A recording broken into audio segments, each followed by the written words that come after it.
going in. Come on. Hi. So I'm Boof. Earlier before I managed to spill beer all over myself, so that's what that smell is. And something else. I don't like reading stuff at these events that I've already read at these events before, because it just feels really redundant. So seeing as I didn't get a chance to write anything new for this, I thought I'd read some stuff that I found recently that really tickled my fancy. First I'm going to read a couple of poems from an American guy called Howard Moss, who I really enjoyed, based on these few poems that I've got here. The first one I'm going to read is called The Persistence of Song.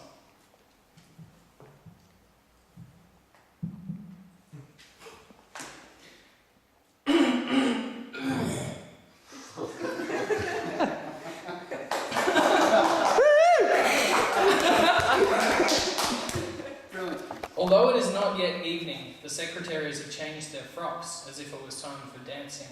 And locked up in the scholars' books there is a kind of rejoicing. There is a kind of singing that even the dark stone canyon makes, as though all fountains were going at once, and the colour flowed from bricks in one wild lit-up surging.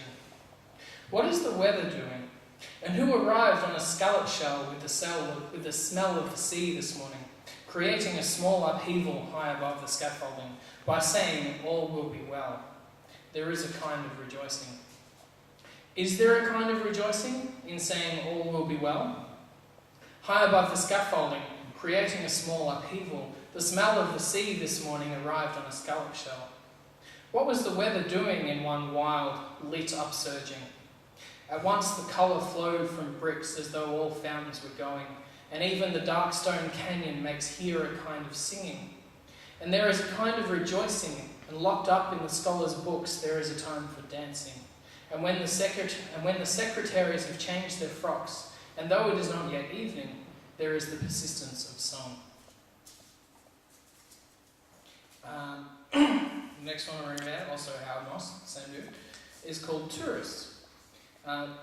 Practicing this, it kind of threw me because there's some foreign words in there that I didn't know how to pronounce. But then it twigged in me that he probably did that on purpose to make the reader feel like a tourist, or sound like a tourist at least. So hopefully I don't screw it up too bad. It's called Tourists, apparently from 1976.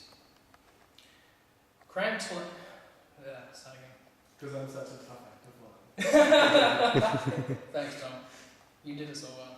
Proud. Thank you. Who are going to go on after that?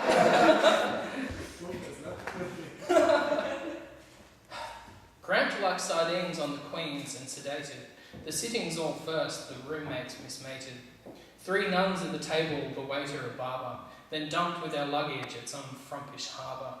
Veering through rapids in a vapid rapido to view the new moon from a ruin on the Lido. Or a sundown in London from a run-down Mercedes, then highborn to Glanburn for Orfeo in Hades. Embarrassed in Paris in Harris tweed, dying to get to the next museum piece that they're flying to. Finding in Frankfurt that one indigestible comestible makes them too ill for the festival. Footloose in Lucerne, or taking a pub in Stratford or Glasgow, or Magdalen in Dublin. Insensitive, garrulous, querulous, audible, drunk in the Dolomites, tuning a portable. Homesick in Stockholm or dressed to toboggan, at the wrong time of year in too dear Copenhagen. Generally being too genial or hostile, too grand at the grand, too old at the hostel.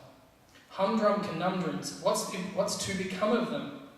Most will come home, but there will be some subsiding like Lawrence in Florence, or crazily ending up tending shop in Fazoli. So it rhymed. I'll do one more, because it's one that I really like and I can't find it at the moment. This one's from another American guy called Kenneth Koch. It's called Energy in Sweden. Those were the days when there was so much energy in and around me. I could take it off and put it on, like clothes that one has bought only for a ski trip, but then finds that but then finds the one he's using every day, because every day is like a ski trip. That's how I was at 23. Seeing those 6 women on a boat, I was on a ski trip. They said, "We are all from Minneapolis." This was in Stockholm. The moulding of American and Swedish-American female looks was a ski trip, although I had no particular reason at that time to put all my energy on. Yet there it was. I had it, the way a giant has the beginning of his nerves, and has the hegemony of his nerves in case he needs it, or the way a fisherman has all his poles and lines and lures, or a scholar all his books, the way a water heater has all its gas. Whether it was being used or not, I had all that energy. "Really? Are you all from Minneapolis?" I said, almost bursting with force. And yes, one of them, about the second prettiest, replied, "We're here for several days." I thought about this moment from time to time for 8 to 10 years. It seemed to me I should have done something at the time to have used all that energy. Love-making is one way to use it, and writing is another. Both maybe are overestimated because the relation is so clear. But that is probably human destiny, and I'm not going to go against it here. Sometimes there are persons and not the energy, sometimes the energy and not the persons. When the gods give both, a man shouldn't complain.